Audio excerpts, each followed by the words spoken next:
6 de agosto, 1945. Uma missão jamais realizada. A última pessoa que pôs a mão naquela arma fui eu. Uma nova arma de poder devastador é lançada sobre a cidade de Hiroshima. Semanas mais tarde, o governo americano mobiliza equipes de cientistas e militares para avaliar a extensão dos estragos. Diretamente dos relatórios dessas pessoas, a ciência por trás da primeira bomba atômica. Nas palavras dos homens que analisaram os efeitos da sua explosão e dos sobreviventes que vivenciaram tudo na pele. De repente, um clarão no céu. Veja agora o que aconteceu nas primeiras 24 horas depois do primeiro ataque atômico do mundo. Hiroshima, o dia seguinte. No dia 6 de agosto de 1945, eu tinha 23 anos de idade. Eu estava a bordo do B-29 Enola Gay a caminho do Japão.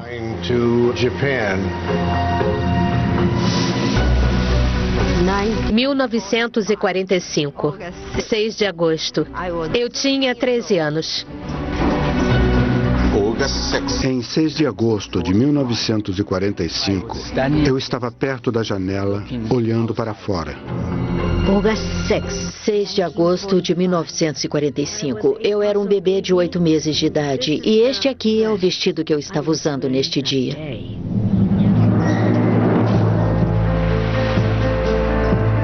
No dia anterior, numa base militar na ilha de Tinian, no Pacífico, a primeira bomba atômica desenvolvida para fins de combate no mundo começa a ser preparada para o lançamento. A arma recebeu o codinome de Little Boy e a sua concepção foi a operação mais secreta já conduzida pelas Forças Armadas Americanas. Alguns dizem que ela traz o poder do Sol, das estrelas, do cosmos. Mas para a equipe que lida com ela, a bomba parece muito menos cósmica. Little Boy media 3 metros de comprimento e pesava mais do que a maior picape que você conseguisse comprar. Morris Jepson estava entre os 12 tripulantes do Enola Gay, que receberam a missão de lançar a Little Boy sobre uma cidade japonesa, que seria identificada posteriormente. Às 2h45 da madrugada, quase 12 horas depois do bombardeiro ser carregado com a arma de 4,5 toneladas, a missão tem início oficialmente. O Enola Gay decola e se dirige para o oeste, rumo ao Japão.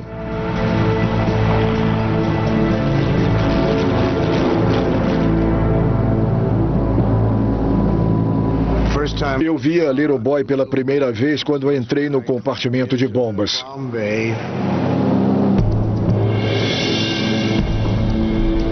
Dentro do cilindro blindado, havia 63 quilos de urânio altamente enriquecido.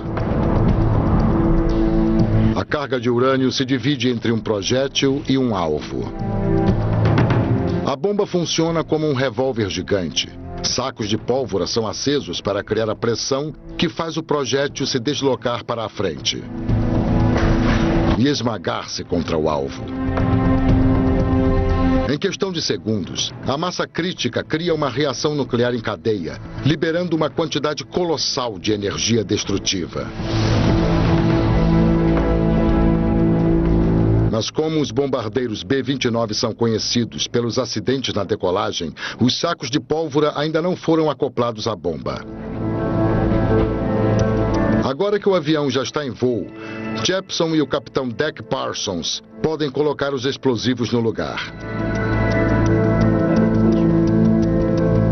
Parsons leva apenas 15 minutos para acomodar os 4 sacos de pólvora do tipo Cordite na traseira da bomba. Mas o mecanismo de detonação da Little Boy ainda não está completamente armado. Essa seria a tarefa de Morris Jepson. Esses são os plugs originais que ele usou no dia do ataque para armar o detonador da Little Boy. A arma é equipada com 3 plugs verdes que funcionam como a trava de segurança dos revólveres, impedindo que o detonador se ative. A tarefa de Jepson será remover os plugs verdes e mantê-los longe da bomba. Os plugs vermelhos completam o circuito elétrico para gerar as faíscas que acendem a pólvora. Eu tive que encostar nela, me apoiar na Little Boy. A última pessoa que pôs a mão naquela arma fui eu.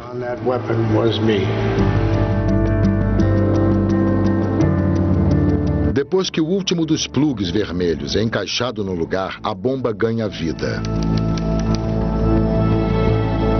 Eles estão a menos de 2 horas do território japonês, mas ninguém pode afirmar com certeza que a Little Boy vai funcionar como esperado. A bomba de Hiroshima era uma arma experimental e aquele era o seu primeiro teste. 3 cidades japonesas haviam sido escolhidas como alvos em potencial para o ataque. A primeira era a cidade portuária de Hiroshima, localizada no delta do rio Ota. Cidade de importância militar considerável, Hiroshima tinha um centro de comunicações e também uma área de reunião para soldados. Mas ela estava longe de ser apenas um alvo militar.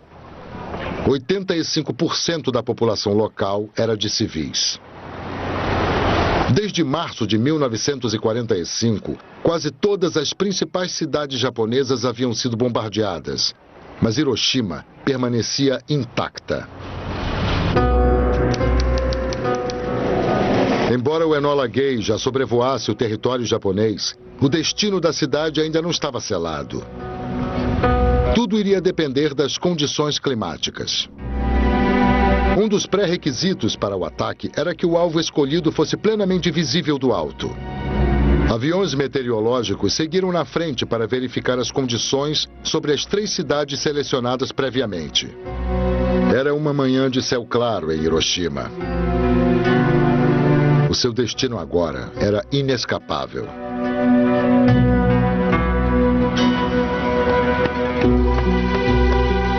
Shigeko Sasamori, de 13 anos, sente o calor do sol queimando sua pele na manhã de céu sem nuvens. Ela estava correndo para se unir aos colegas de escola na sua missão de limpar as ruas para impedir que o fogo se alastrasse em caso de ataque. Eu olhei para o céu e vi aquele avião prateado lindo, com a longa cauda de fumaça branca no azul. Era uma imagem linda. E ao mesmo tempo eu avistei uma coisa caindo dele. Shigeko estava a menos de 1,5 km do alvo do Enola Gay. A ponte Aioi, em forma de T. Cruzando o rio bem no centro da cidade, ela podia ser avistada facilmente, mesmo de uma altura de quase 10 mil metros. 90 segundos antes do lançamento, o piloto avista o alvo cerca de 4.000 metros abaixo e realiza cuidadosamente as manobras finais. Será que eles vão atingir o alvo? E que a bomba vai mesmo explodir à altura pré-determinada de 580 metros sobre a cidade? Havia comportas de acionamento hidráulico, com 4 metros de comprimento, e elas não abriam devagar, se escancaravam.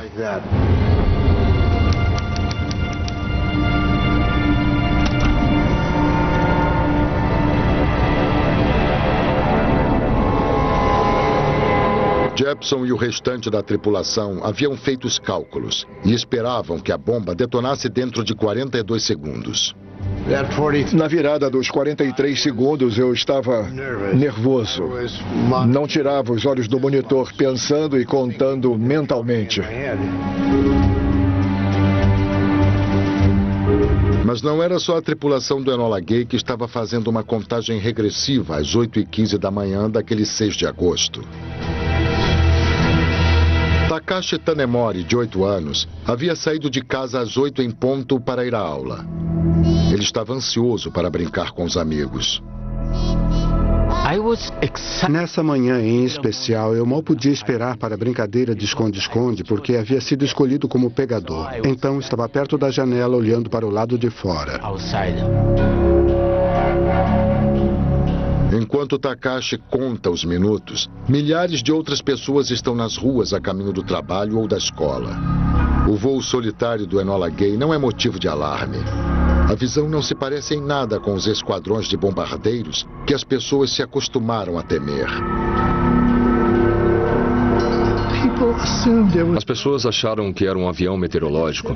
Em vez de fazer o que os cientistas previram que todos fariam, em vez de fugirem para os abrigos onde estariam a salvo dos efeitos da explosão, foram para as ruas olhar.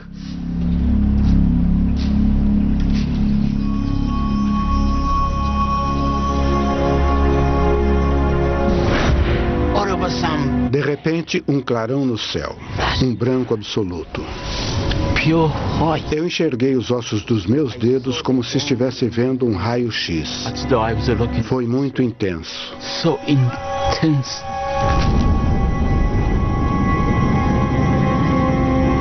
Essas são as únicas imagens feitas para registrar essa explosão atômica.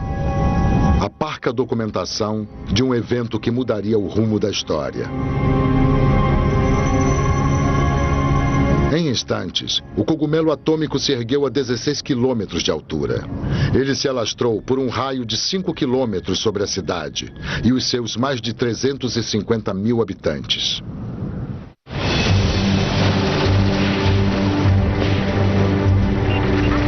Os Estados Unidos estavam na guerra havia 4 anos e o país perdera mais de 100 mil soldados apenas no fronte do Pacífico. Apesar de já terem perdido mais de 1 milhão de homens, os japoneses continuavam a lutar. Alguns analistas temiam que se o conflito continuasse, outras milhões de vidas se perderiam dos dois lados. Vimos então a bomba atômica como uma possibilidade de chocá-los ao ponto de levar à rendição.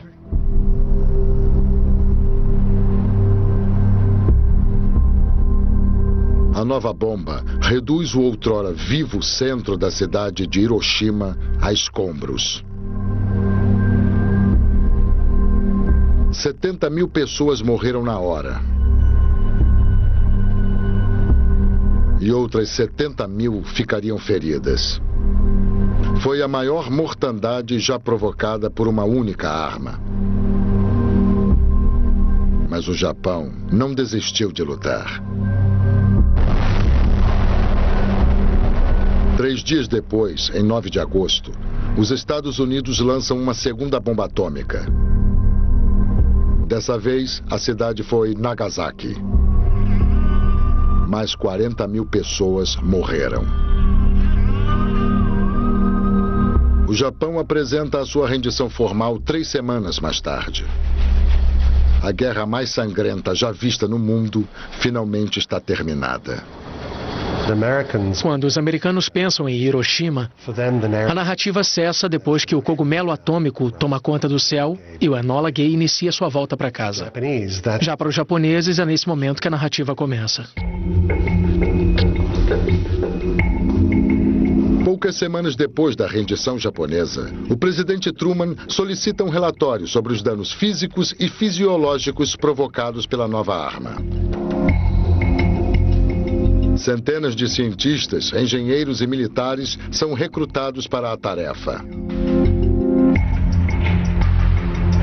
Junto com as tropas de ocupação, equipes investigativas desembarcam em Hiroshima. Trabalhando com cientistas japoneses, elas passarão 10 semanas no meio das ruínas recolhendo informações.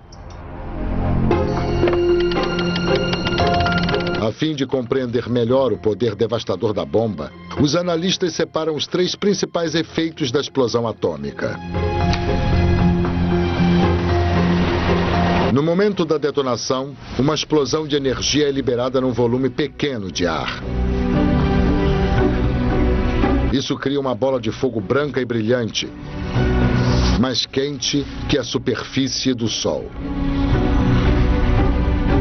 Os raios gama e os nêutrons liberados pela decomposição do urânio são lançados sob a forma de radiação mortal e invisível. Quando a bola de fogo para de se expandir, uma parede de energia chamada onda de propulsão é lançada a mais de 1.100 km por hora.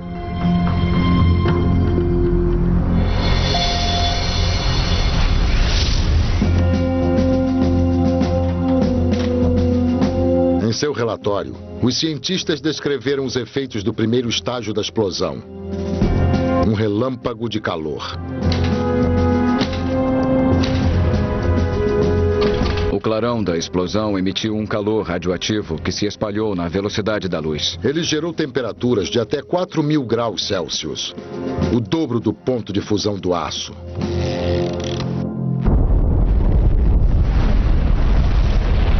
Como há poucos registros em filme da explosão de Hiroshima, os cientistas recorrem aos dados de testes atômicos para calcular a intensidade do calor.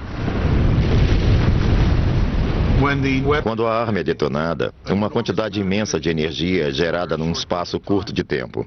E uma boa quantidade de energia é liberada simplesmente em forma de luz e calor. A temperatura se eleva muito, podendo chegar às dezenas de milhões de graus. É como se alguém pudesse pegar o núcleo do Sol, trazê-lo para a atmosfera e deixá-lo liberar sua energia. Uma energia que tem poder letal instantâneo quando liberada sobre seres humanos. Se a sua pele é iluminada pelo clarão, é simplesmente carbonizada. No caso das pessoas que estavam próximas o suficiente para receber doses mais altas de luz e calor, elas deixaram de existir como seres vivos, provavelmente antes que tenham podido se dar conta do que estava acontecendo.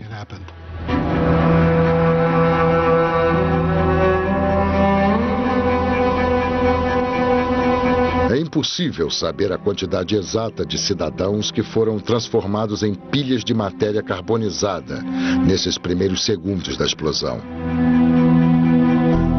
O exército americano começa a mapear as baixas. Num raio de 250 metros do ponto da explosão, quase ninguém sobreviveu. Algumas pessoas expostas diretamente aos raios da bola de fogo pareceram se desintegrar completamente. O que restou delas passou a ser chamado de sombra atômica.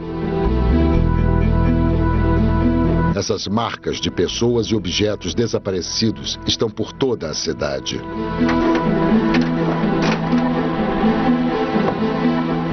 O que ocorreu foi que a luz da bola de fogo bateu no chão e fez o concreto escurecer. A luz foi interceptada por essa grade aqui. Então vemos uma faixa mais clara que não foi exposta aos raios fortes de luz.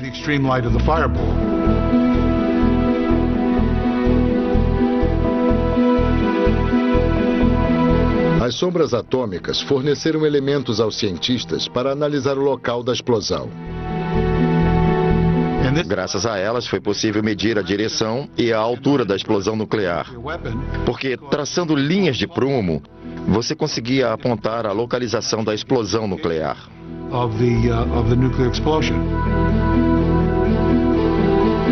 A partir desses cálculos, os cientistas constataram que o Enola Gay chegou muito perto de atingir o alvo exato. A explosão aconteceu a menos de 170 metros, ou a extensão de 2 campos de futebol americano da ponte em forma de T.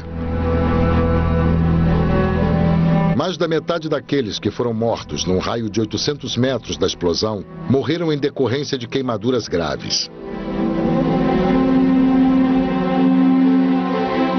Os que conseguiram sobreviver a essa distância mal se mantêm vivos. Esse homem tem o mesmo tipo de queimadura que atingiu Shigeko Sasamori. O clarão deixou queimaduras em mais de 2/3 do corpo dela. A menina que havia saído de casa pela manhã está irreconhecível aos olhos da própria mãe quando é encontrada 5 dias depois do ataque. Ela ouviu minha voz.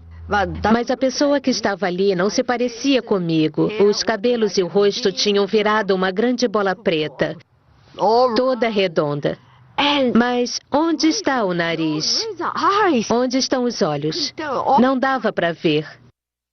Ela deve ter sido devastada pelo clarão de luz.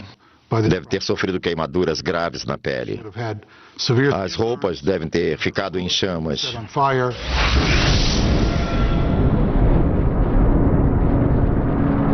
A essa distância, ela foi submetida a condições muito extremas, e eu acho impressionante que tenha conseguido sobreviver. Talvez haja uma explicação para o fato de Shigeko ter sobrevivido. Naquela manhã, ela estava usando 2 calças por estar sonolenta demais para trocar o pijama quando foi chamada pela mãe. Com certeza, a calça que estava por fora ficou em chamas e a outra calça protegeu a pele dela. Foi isso que salvou a vida dela. Roupas em chamas, telhados de palha tomados pelo fogo, o calor foi suficiente para provocar incêndios, apesar da distância entre o local da explosão e o chão. Qualquer coisa exposta ao calor do clarão, um caderno de criança, jornais, os biombos tradicionais de papel, pegou fogo instantaneamente.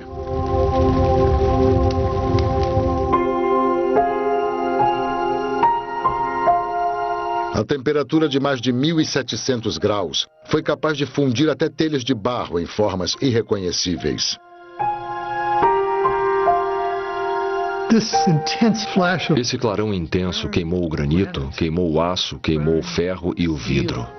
Burned iron and glass.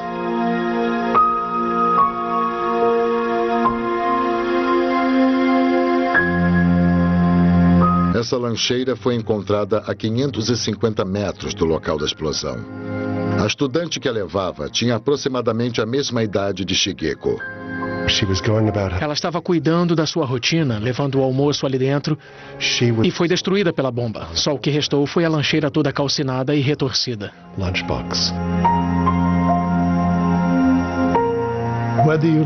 Sobreviver dependia da sua distância em relação ao lugar da explosão, fosse você japonês ou marciano. A bomba não tinha ideologia, era uma arma de destruição em massa, uma arma de terrorismo. A menos de 1.600 metros do local da explosão, ficava o prédio de 3 andares da escola onde Takashi estava brincando de esconde-esconde. A onda de choque da bomba está prestes a atingir o local.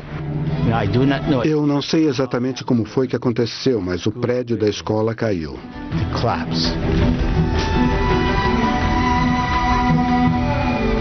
O impacto queimou o lado esquerdo do meu rosto. Não sei quanto tempo fiquei debaixo dos escombros, tudo escuro. Não dava para ver nada, nem as mãos bem diante do nariz eu conseguia enxergar. Takashi não está sozinho. Milhares de pessoas ficaram presas debaixo dos escombros daquilo que antes era o centro de Hiroshima.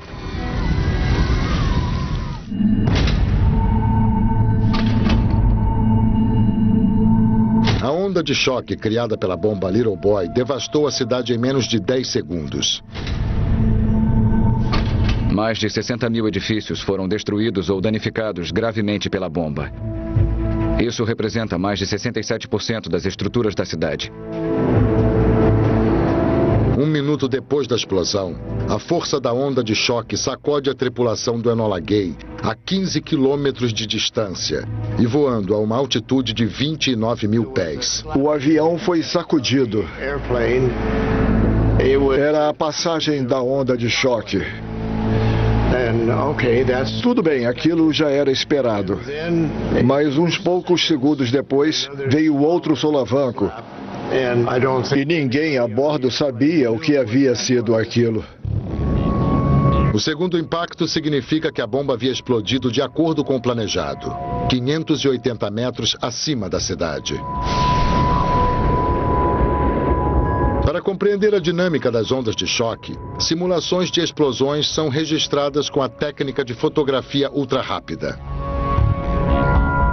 Com a explosão, uma bolha de ar superaquecida se expande violentamente, criando a onda de choque. À medida que a onda se expande, ela atinge o chão e se refrata, criando uma combinação do choque refratado com o choque original. Assim, o estrago do nível do solo vai ser muito maior do que o choque em si seria capaz de provocar. E foi por isso que os executores dos ataques em Hiroshima e Nagasaki decidiram detonar suas armas muitos metros acima do chão. Foi para aumentar o poder de destruição delas.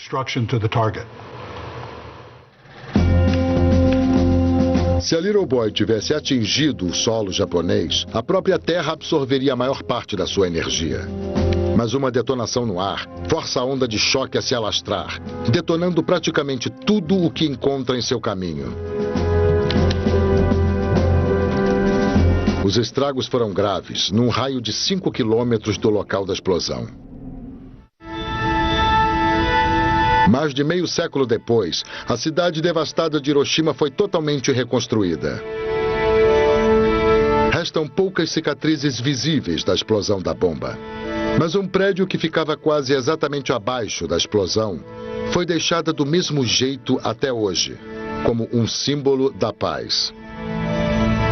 No edifício, onde funcionavam representações de empresas locais e órgãos do governo, todos os ocupantes foram mortos instantaneamente. Mas as paredes continuam de pé. A cúpula era feita de cobre e o ponto de fusão do cobre é baixo. A luz da bola de fogo foi tão intensa que basicamente derreteu o cobre antes que a onda de choque chegasse. A onda de choque desceu na vertical pela abertura deixada na cúpula e foi afundando andar por andar com a sua passagem. E a estrutura externa continuou de pé por causa disso, porque o prédio ficava abaixo do local da explosão.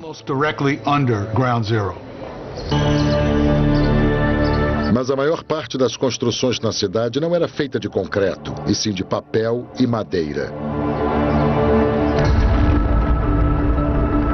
Testes com explosões atômicas demonstram qual o efeito delas numa casa comum. Quando a onda de choque atinge a construção, você pode ver como ela quebra a fachada, enquanto o vento que acompanha o choque arranca as telhas.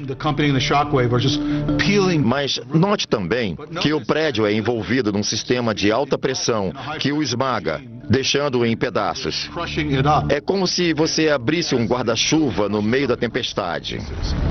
Ele é arrancado da sua mão e completamente destruído.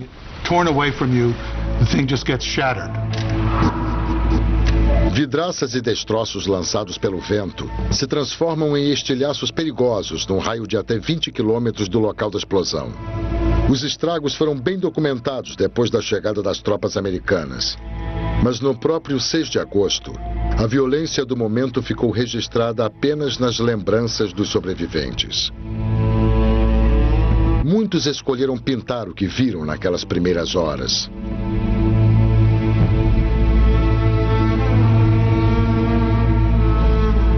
Anos mais tarde, Takashi Tanimori também escreveu sobre elas.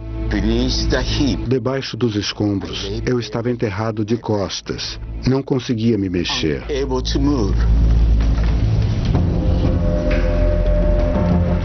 Preso a menos de 1.600 metros do local da explosão, Takashi deixou de ouvir os gritos de socorro dos seus colegas de escola. Um jovem soldado consegue resgatá-lo debaixo dos escombros, mas ele ainda não está fora de perigo. O soldado me levou nos braços pelo meio de hordas de pessoas gritando em agonia, calcinadas, mortas ou moribundas. Arrastando-se aos tropeços, arrastando os pés, rastejando sobre os joelhos e cotovelos, procurando uma saída daquele inferno escaldante.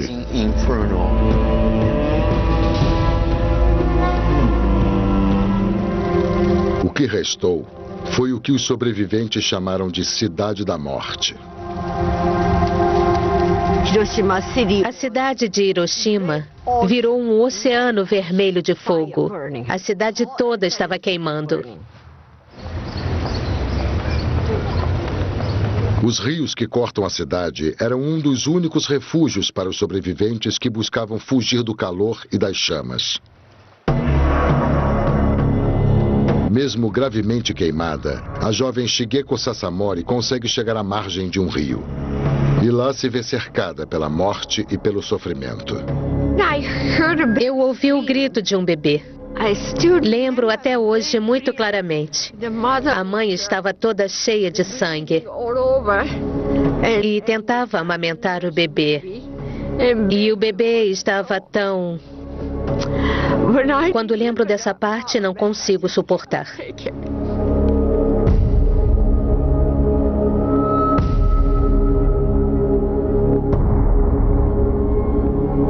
O rio estava coalhado de cadáveres. Muitos dos que continuavam vivos estavam irreconhecíveis. As pessoas estavam todas horríveis. O cabelo em cinzas, todo emaranhado, com partes da pele descolando. Pareciam mortos-vivos, como fantasmas. Muitas testemunhas contam que os sobreviventes caminhavam com as mãos estendidas à frente. Pelo visto, isso amenizava a dor da pele se descolando, mas também fazia com que as pessoas parecessem com fantasmas. Uma mulher descreveu ter visto um homem andando com o olho numa das mãos. É difícil para nós conseguirmos imaginar o cenário dantesco que foi criado pela explosão dessa bela invenção da física. Se existe um inferno, aquilo era o inferno. Milhares de pessoas necessitando desesperadamente de ajuda sem ter a quem recorrer, sem ter quem lhe socorra. O impacto da bomba atômica desencadeou... A trama da vida normal em Hiroshima se desfez totalmente. Antes do ataque, havia mais de 200 médicos na cidade. 90% deles foram mortos ou ficaram feridos no dia 6 de agosto. A dimensão da destruição é imensa. Não apenas por causa das dezenas de milhares de mortos de corpos incinerados. Não restaram hospitais funcionando e nem médicos. Eram milhares de pessoas morrendo, feridas gravemente e sem uma infraestrutura mínima para ajudá-las.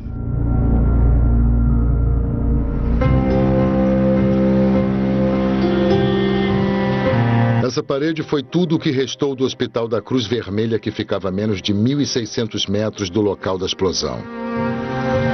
Embora tenha sido seriamente danificado com o ataque, o hospital era um dos únicos lugares ao qual os sobreviventes podiam recorrer para se tratar. Dos 45 hospitais existentes na região, apenas 3 ficaram em condições de serem usados. E a devastação atingiu mais do que a infraestrutura da cidade. Quando você destrói uma cidade, está destruindo uma rede intrincada de ligações sociais e pessoais.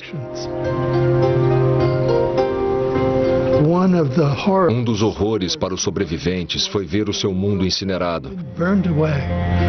Eles foram deixados com suas queimaduras sem qualquer referência na vida. As pessoas que haviam sobrevivido ao ataque logo foram acometidas por um mal misterioso, chamado por alguns de doença X. Milhares passaram a se queixar de vômitos, feridas arroxeadas na pele e perda de cabelos nos dias e semanas que se seguiram à explosão. O governo americano sabe que se trata de intoxicação pela radiação, mas eles não conhecem inteiramente esse quadro clínico. Os estudos feitos haviam sido realizados com cobaias. Quase não havia material sobre a exposição completa de seres humanos à radiação. 2 anos depois do ataque, o governo dos Estados Unidos criou o Comitê para as Vítimas da Bomba Atômica, o ABCC.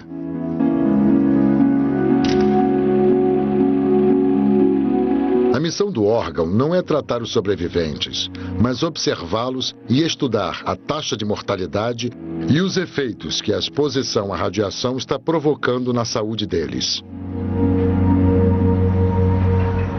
Koko Tanimoto Kondo foi estudada pelo comitê.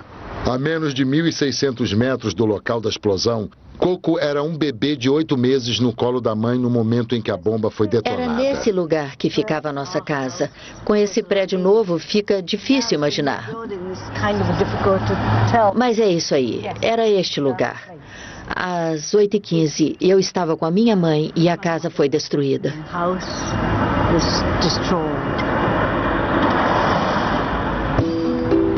Embora Koko tivesse sobrevivido ao impacto e às chamas, ninguém sabia os efeitos que a radiação teria no seu organismo. Nos primeiros milissegundos depois que a Little Boy foi detonada, a energia eletromagnética sob a forma de raios gama, nêutrons e raios-x se espalhou em todas as direções num raio de 3 quilômetros. As ondas de minúsculas partículas invisíveis e sem cheiro bombardeiam as pessoas expostas a elas com uma energia capaz de danificar as células. Para quase todos os que se encontram num âmbito de 800 metros, a radiação é mortal. Muitos sobreviventes levam consigo o medo de que a radiação seja como uma bomba relógio dentro deles. Eles passaram a vida toda temendo um diagnóstico de leucemia, um câncer, ou temendo que seus filhos nascessem com algum defeito congênito.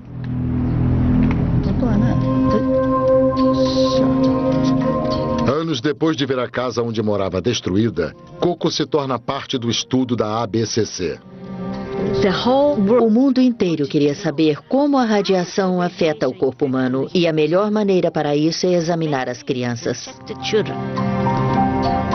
Durante uma década, Coco passou um dia por ano sendo examinada. Milhares de sobreviventes participam até hoje num dos mais longos estudos médicos já conduzidos no mundo.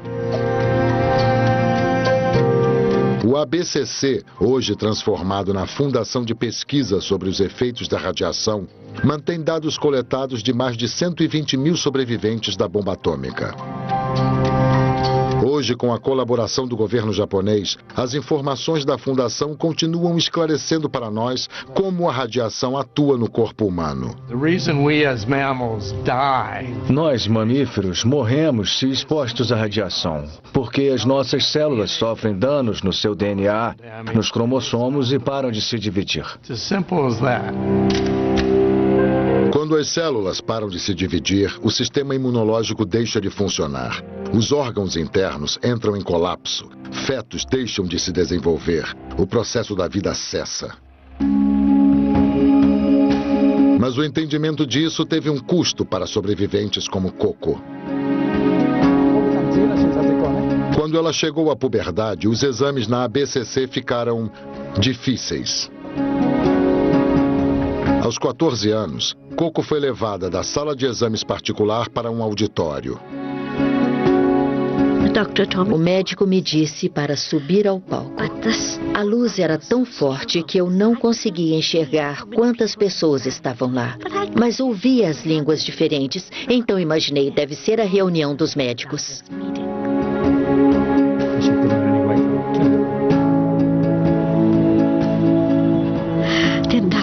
Então o médico pediu, por favor, tire o avental. Era a puberdade, o corpo mudando de criança para mulher adulta. Eu fiquei furiosa. Em 6 de agosto de 45, eu estava em Hiroshima, mas não fui eu que comecei essa guerra. Por que tenho que mostrar o meu corpo quase nu para as pessoas? Não pude contar isso para minha mãe, meu pai ou meus amigos. Foi uma coisa guardada lá no fundo por muito tempo.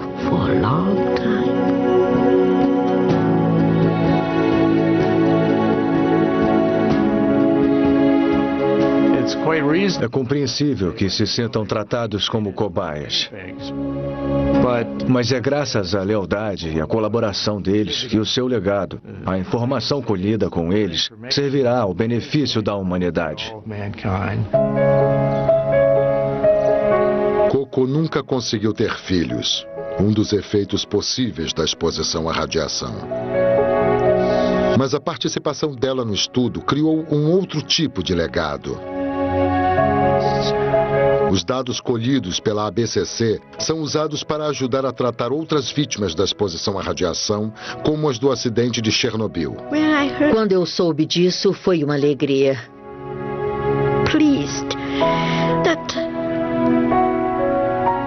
Foi bom saber que os meus dados são úteis para outras pessoas.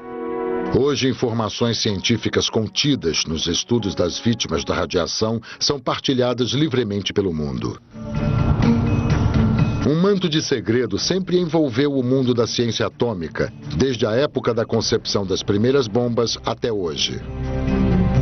Durante anos, o governo americano tratou de confiscar e destruir quase todas as imagens e relatos em primeira mão do bombardeio a Hiroshima e suas consequências imediatas.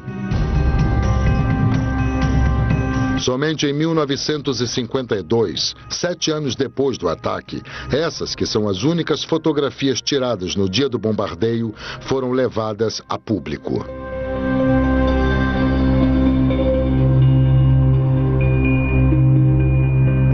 O censo militar sabia que a opinião pública americana poderia voltar-se contra os bombardeios se fossem divulgadas imagens muito chocantes dos efeitos exatos que uma bomba atômica pode provocar no organismo humano em larga escala.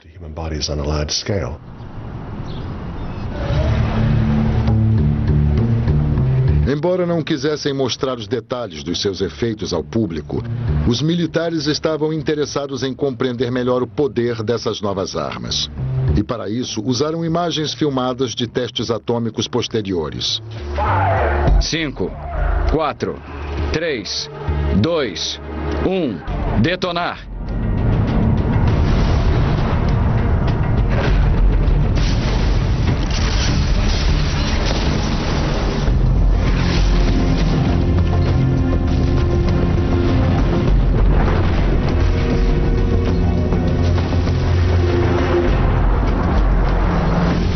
As imagens demonstram não apenas os efeitos das ondas de calor e de choque sobre diversos tipos de materiais e estruturas.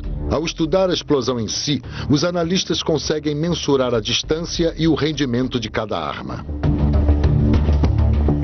Muitos desses filmes foram trancados a 7 chaves e permanecem confidenciais até hoje. Imagens envolvendo armas nucleares já nascem confidenciais. O filme já é confidencial antes de a imagem ser registrada. O cineasta e pesquisador de efeitos visuais Peter Curran começou a se interessar por armas atômicas depois de uma visita a Hiroshima na juventude. Hoje ele trabalha para descobrir imagens raramente vistas. Através de uma pesquisa exaustiva, ele rastreia documentos que já foram sigilosos para descobrir tesouros registrados em filme. Você conseguia comprar documentos do governo e esses documentos levavam a outros até descobrir os registros. E esses registros levaram Curran a tomadas que jamais ganharam a forma de um filme editado. Negligenciados pelo governo, os rolos de filme foram parar nas mãos de Peter Curran. Mas em alguns casos, os cientistas usaram instrumentos pontiagudos para arriscar os negativos, inutilizando a maior parte das imagens. Graças à tecnologia digital, Curran consegue recuperar arranhões, eliminar o desbotado e revelar o poder completo das armas atômicas. Comecei a trabalhar com essas imagens para revelar coisas que não haviam sido vistas antes. À medida que vai limpando e realçando as imagens, consegue perceber detalhes da cena, como esse pássaro caindo da árvore que deixa um rastro de fumaça. Aqui vemos outros. As imagens recuperadas digitalmente têm um efeito mais dramático, mas elas também constituem uma ferramenta melhor para os cientistas medirem a velocidade e a dimensão dos cogumelos atômicos. Quanto mais limpa a imagem, mais precisos os números são.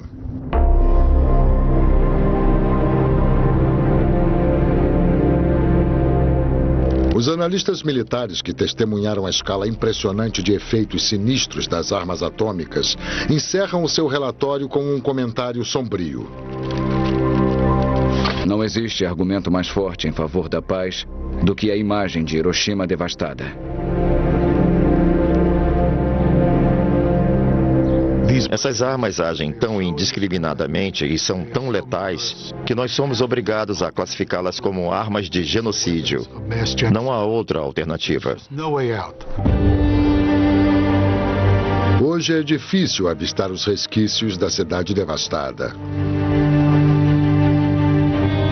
Os museus e monumentos do Parque da Paz guardam a lembrança do que aconteceu em 6 de agosto de 1945. Sob esse monte de terra, jazem os restos de milhares de pessoas. Corpos irreconhecíveis e que nunca foram reclamados por familiares. Mas as lembranças mais poderosas estão nos relatos daqueles que sobreviveram. As únicas pessoas capazes de nos dizer o que é vivenciar um ataque atômico. Uma única bomba modificou tudo. Nós precisamos aprender. Não podemos cometer o mesmo erro. Não. A melhor maneira de nos vingarmos do inimigo é aprendendo a perdoar. Eu espero que seja capaz de dar para os meus filhos um mundo melhor do que aquele que eu recebi. Contando a história das lições que nós aprendemos. É isso que eu desejo.